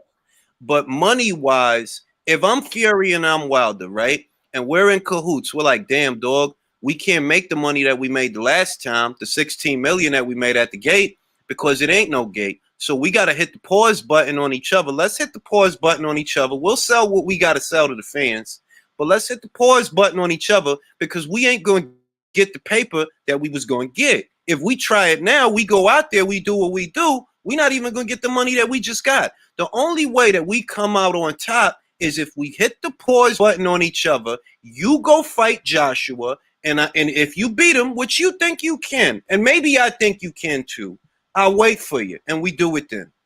That's too much exponential risk. What they're going to do is they're going to feed something crap to Wilder, right? Make him look $1 million fucking bucks, right? And then be like, I'm back, baby. The king is back. I'm going to knock this fucking dude out. There's no cheating. Everybody's going to be paying attention to the gloves. They're going to get spec because you don't sell to hardcore fans. You sell to casuals, and they'll lap that up like the little cocksucking lapdogs. And then they're going to try and sell it. You got to understand, like this, and Syfe Bud just brought up the most valid point. The AJ fight is the biggest money fight for the both of them, right? AJ just got knocked out by Ruiz last year. You gonna give somebody a whole 12 months to knock him out next year? No, you gonna fuck up the paper. If you know that I don't get the paper with Wilder a third time that I get with AJ once, why would I put the AJ fight on the back burner? The focal point is not, I gotta get in this AJ fight, right? If I want to make Wilder 3 bigger, then I gotta at least fight AJ one time. At least once, even though we know it's twice. Because that's where the paper's at. I'm not going to give these other cats the opportunity to fuck up my payday. You heard what Fury said. Fury said it in plain English. Nah, Usyk, don't fuck up my paper. Don't fuck up my retirement money. He said that like you already know where he at with it. So it's like, nah. That's what makes me lean towards Fury is trying to keep his 2021 free for AJ. It makes more sense financially. If I'm trying to get this money, I can't be doing a dance with Wilder for a third time in 2021. I'm trying to get this AJ money. Do you know what the best situation in the world is for Tyson Fury? Honest to God, if Dillian White knocks out Povetkin, because then the mandatory resets till January 2022. Because that fight's being pushed back till January.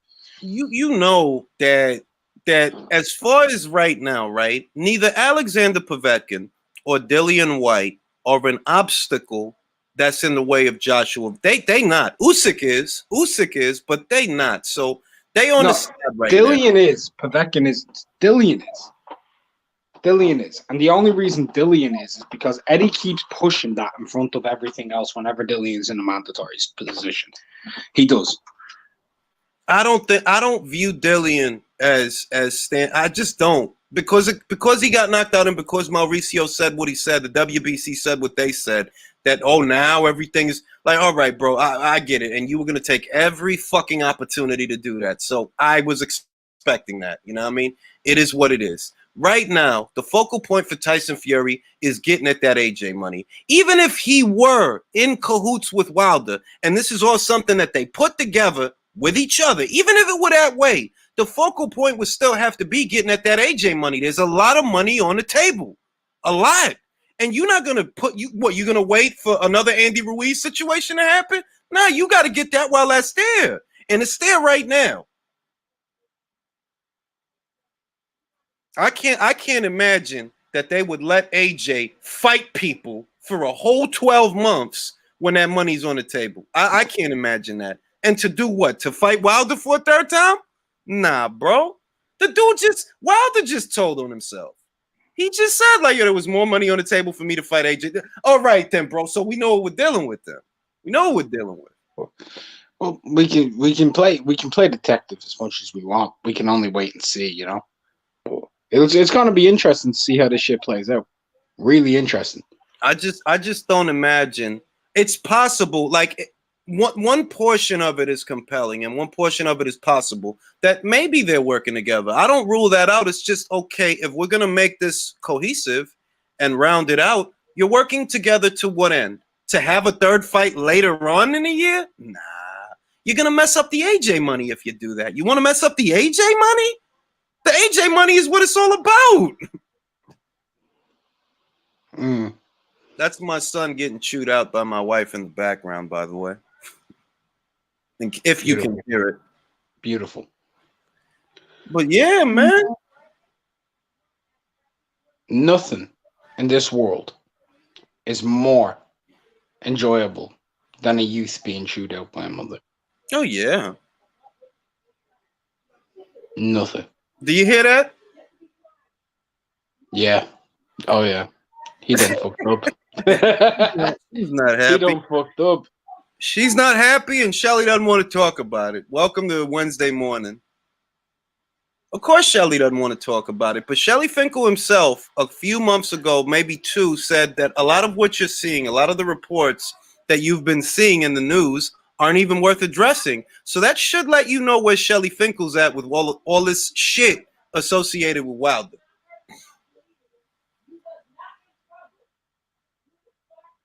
Oh, my God. You hear that?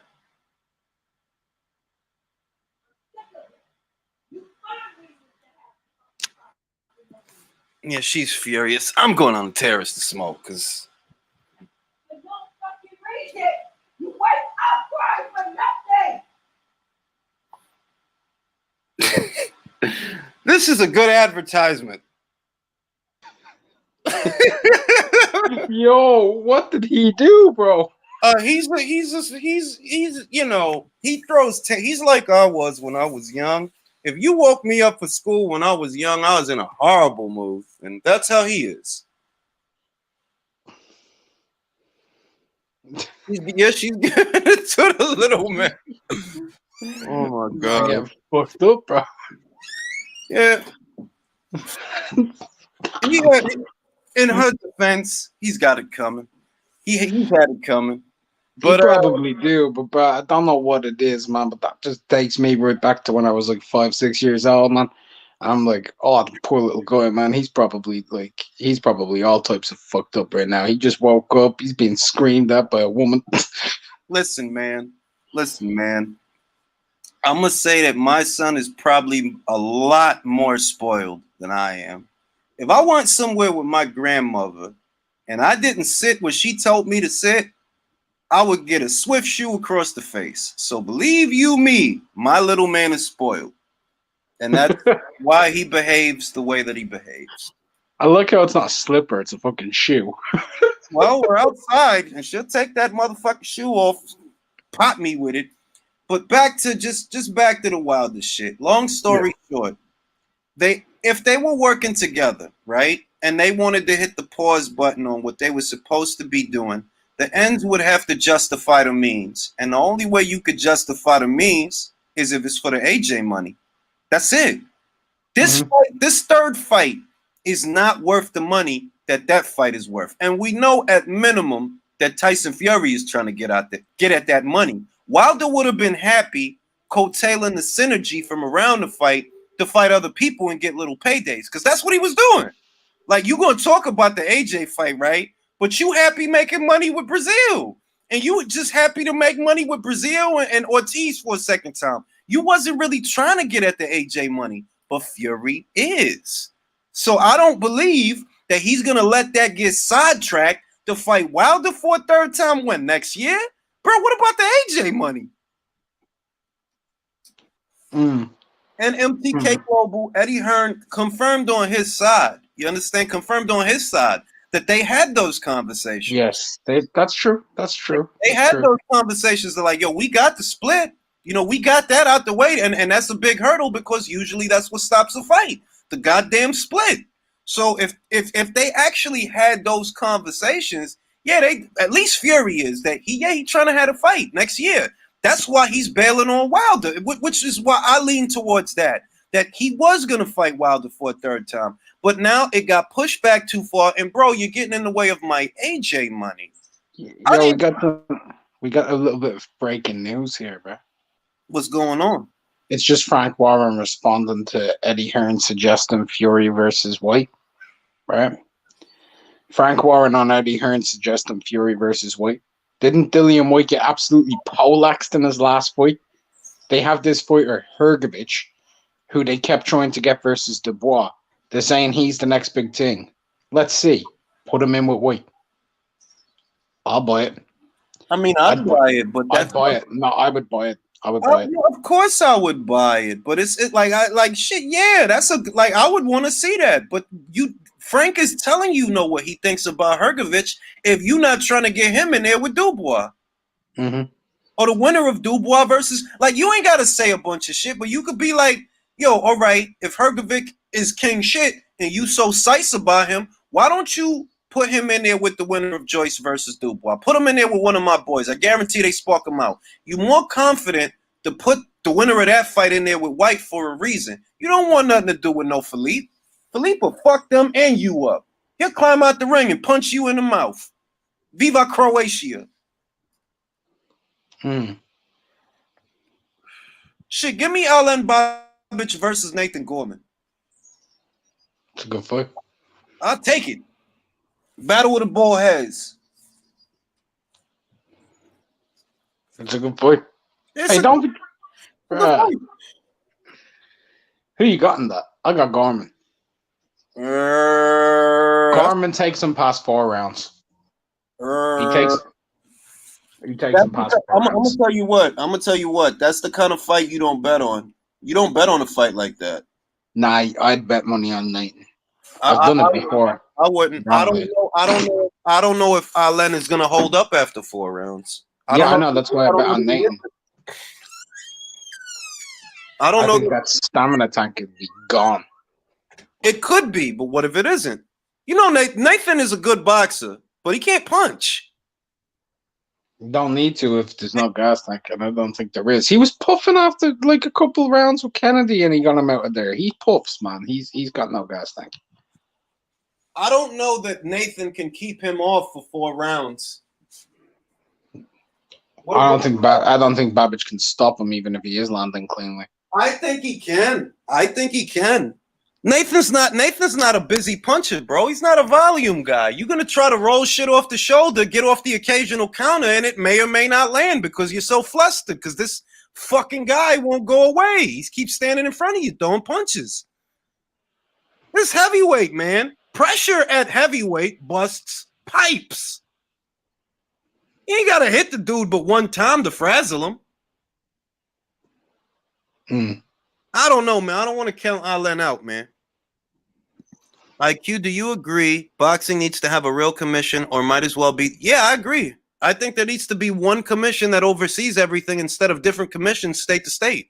There needs to be one commission with a universal set of rules to consolidate everything. That this is boxing. This is boxing.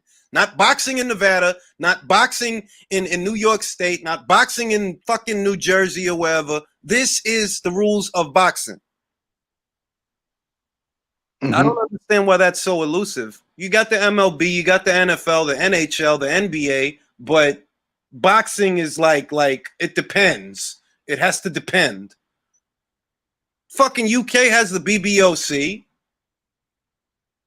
The BBOB. Wait, the British Board of Boxing Control. There you go. The BBC. BBB, whatever. They got that. I don't know, man. Bobic is a live animal, man. I like that guy. But to make a long story short, Wilder's not going to fight anybody. I mean, Davis isn't going to fight anybody. Wilder might be in cahoots with Tyson Fury. Maybe he is. I don't rule that out. It's possible. Because Fury's not saying a lot. And when is Fury at a loss for fucking words? He's not saying anything. He did respond. He said he posted a tweet, but you know he's a video guy. He posted a Facebook post. No, I don't know. I didn't see a video. You know, No video. He just said, "How imaginative can they be? Can you think of anything else?" This shit is embarrassing, bro. This is the former American heavyweight champion. That shit is embarrassing, dog. Only Jared Anderson can save us now. Shout out to Jared Anderson. It's my angry wife in the background stomping into the kitchen. But yeah, man, I think Wilder's probably going to fight. Maybe he fights the winner of Kovnowski versus Helenius too. I could see that. If they fight before this year is out, if they do, well, it doesn't look likely, but if they do, maybe he fights the winner early 2021 in his comeback fight. Could Helenius knock out Wilder with one shot? I think he could. He hit hard, man. Yeah, and I think that they would tread carefully if Helenius won the fight. I think they would. But at the same time, they're susceptible because Helenius lost to who? Helenius lost to who? You know who? Yeah, I do. I don't think that they're the brightest bulbs over there, is what I'm saying. That they're going to look at that, oh, he lost to Johan, so he'll lose to... all right, bro, you keep thinking that hot shit. That's how you... That's not the only person he's lost to. Oh, no. But common opponent with Wilder. Yeah. Johan Duapis. That's not the only one. Who's the other one? He got knocked out by Gerald Washington. Holy ballsack. Yeah, they definitely... Yeah. Then they definitely make the fight. All Robert has to do is get through once. You know that. All he has to do is get through once. He's a heavy-handed bastard, not the fastest, but if he gets through once, you could see something you've never seen before. Mm-hmm. But the thing about Wilder is Wilder would still be the favorite because Wilder doesn't open up as much as Adam Kovnowski. So Robert's not going to get that same opportunity with Wilder that he got with Adam. Mm-hmm. Still a good fight, though. It's a decent fight. I'd take it. So long as you don't want to put it on pay-per-view, because Wilder versus Lanius is not a pay-per-view. Or neither is Wilder versus Kovnowski if he wins. Neither is Wilder versus Charles Martin. They should give that. They should give those fights to the fans. Like, you should feel fortunate that we're even watching this. You know what? We interrupt this with this important conversation with Ring IQ to tell you to hit the like button. Yeah, I know you won't do it. yeah. I just can't do it. I heard You've that. you've got standards. I don't. Hit the like button. Hit it. It's that boxing ego guy. I heard him say that. God, that guy's fucking voice. Yo, how many people have we got in here, Julius? I don't. Oh, 164. 164 people in here. We need to see at least 750,000 likes. Joshua Littlejohn, you're actually onto something because Errol Ceylon, the German promoter of Manuel Shaw, is in bed with the PBC. So don't be surprised if Manuel Shaw ends up over there in his comeback fight. Don't be surprised. That shit you just said, that shit could actually fucking happen. Errol Ceylon, it's the German liaison to the German boxing scene. He's a promoter over there. He real tight with Al Heyman. Real tight. That could actually happen. Mm. What do you think about Wilder versus Shaw? One-sided. Oh man, Manuel. Mamal Char obviously knocks Wilder out, man. He's converted and everything. His name's Mahmoud. Mahmoud.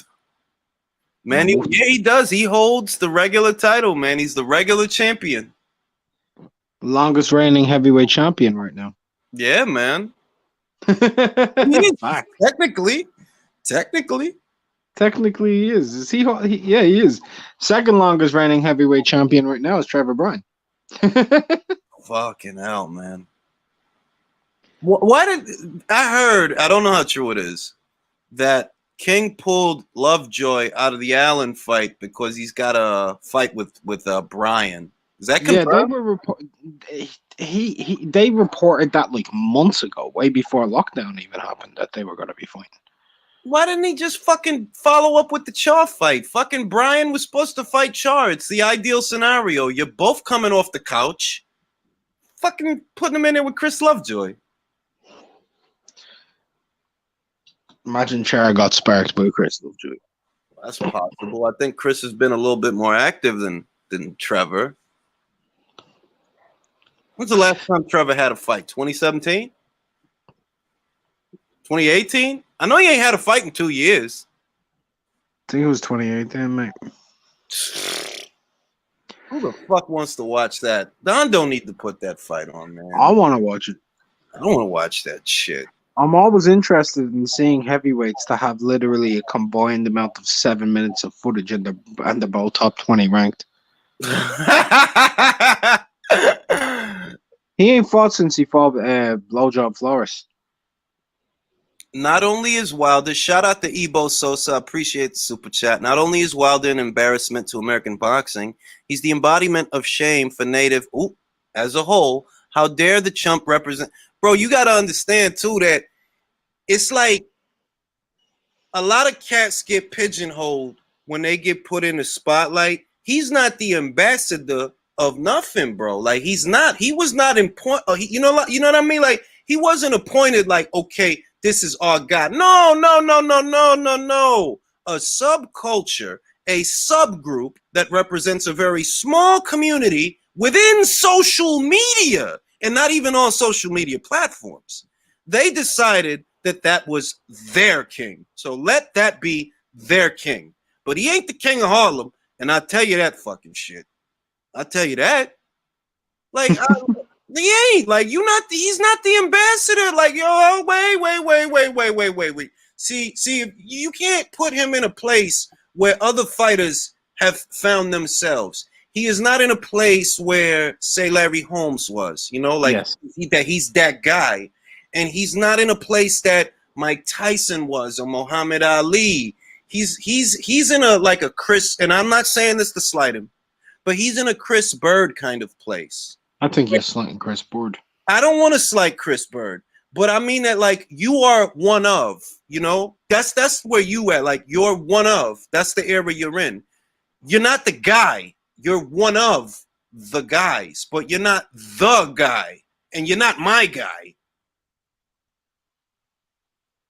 I mean, like he just was never that. His whole career, no, he was never that. He came close. I'm gonna say, before the Tyson Fury fight, if we're being honest, he came close off of riding the wave of the Joshua fight to being I am America's guy. He came close. He did, but you picked that cherry, and it didn't go the way you wanted it to. Had he won that fight, then he could have. Yo, I'm America's guy. I'm the lineal heavyweight champion. You got belts, but I'm the lineal. If there's an argument for anyone to be the lineal, it would have to be me because you didn't beat Tyson Fury. I did because I fought him. And yes, the fans would have had a field day with that. A lot of videos would have got made and a lot of shit would have got said. But that would have put him in that seat that, yeah, I'm America's guy. He didn't get to that point like, no, you're not America's guy, bro. Because there's a lot of Americans that are looking at you like, no, bro. Nah, you're not it, bro. Mm-mm. Not you. Yeah, he knew he's Super Saiyan level 3. He's Super Saiyan. I checked. It's on BoxRec. He's just not that guy, man. He's not the ambassador. Inoue is a beast. Inoue makes me proud to be Japanese. Which is saying something considering you're Chinese. Exactly. Inoue makes me fucking proud, dog. When I see somebody go out there and perform like that, I just be happy for their ass. Like, goddamn. Bad motherfucker. When I watch that dude, right, I'm just left in awe every time, you know what I mean? Whether it's a one-sided beatdown because he's too good, or whether it's an amazing fight and he's just too good and he's still winning comfortably. You know what I mean? Let me tell you something. He's all action, dude. There's only one fighter. There was only one fight this weekend where I was in awe. I was literally in awe. I was like amazing. Inoue. Nope. It was Savannah Marshall. From Tottenham. What is she from? Some shit with a lot of T's in it. Tottenham.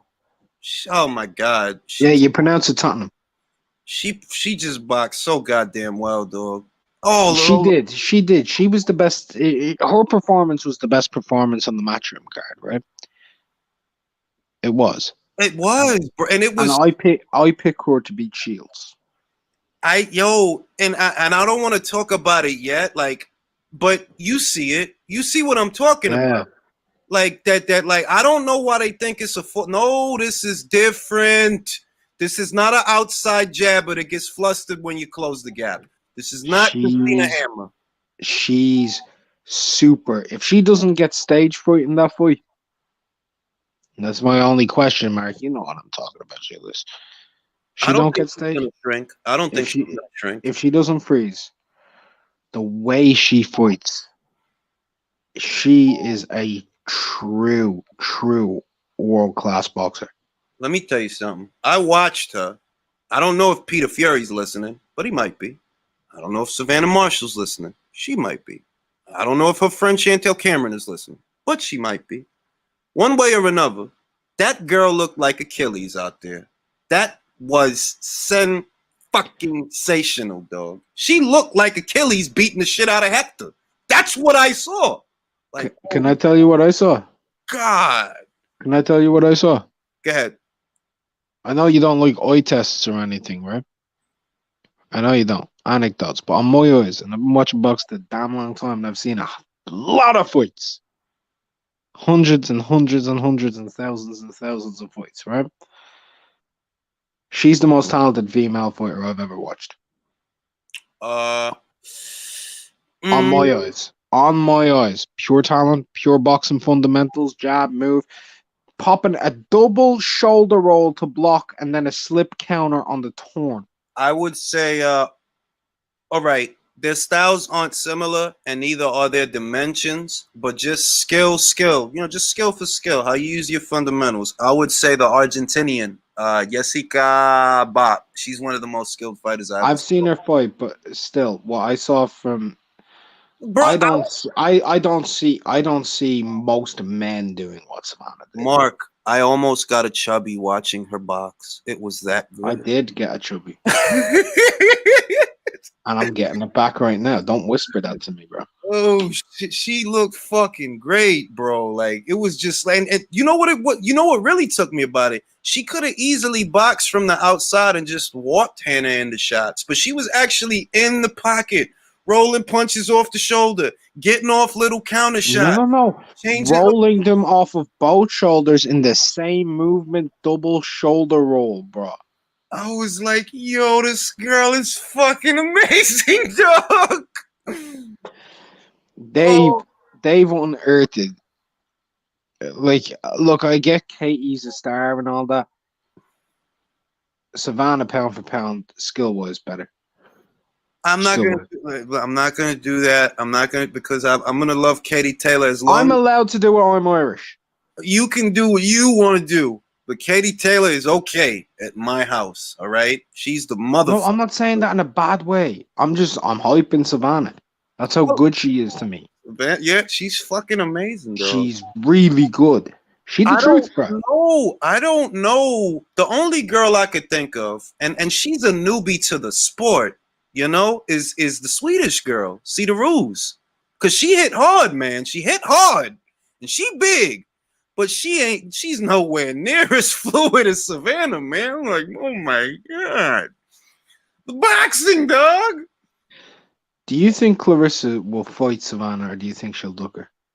So let's put it this way. Clarissa is not afraid of anyone. I don't think for a second Clarissa Shields is afraid of Savannah Marshall. I don't think that business is not going to get in the way of that.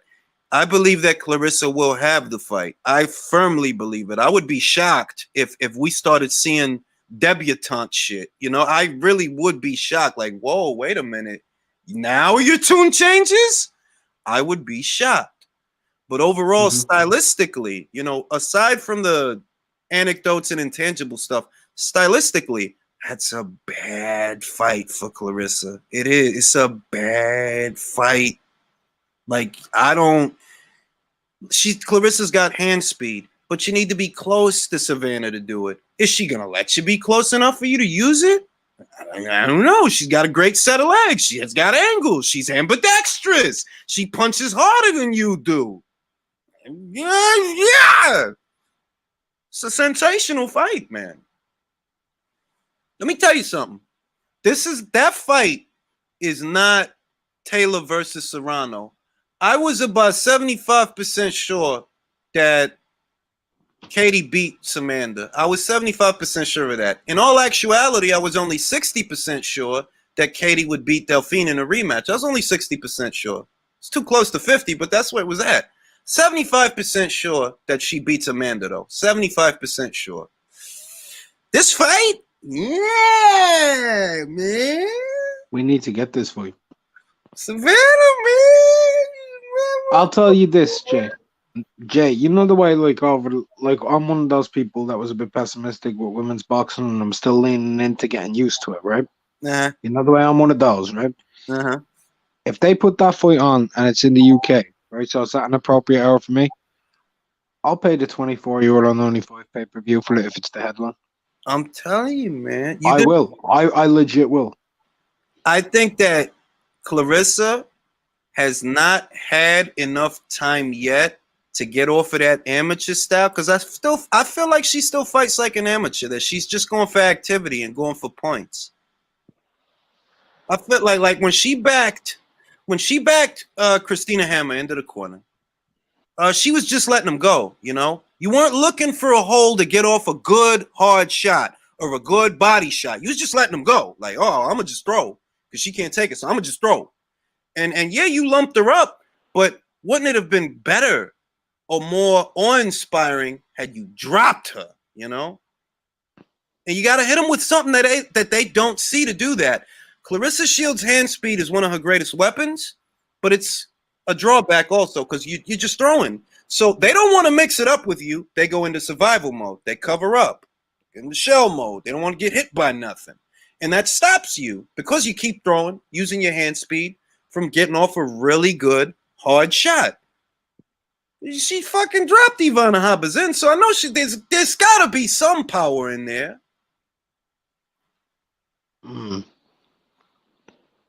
that note, I'm gonna wrap this live up. Mark, always a pleasure. D, I'll catch you on the next live. I do see you. I wanted to get you on, but I gotta go. I got some stuff I gotta tend to. Got some errands I gotta run. I'll see you guys on the next live.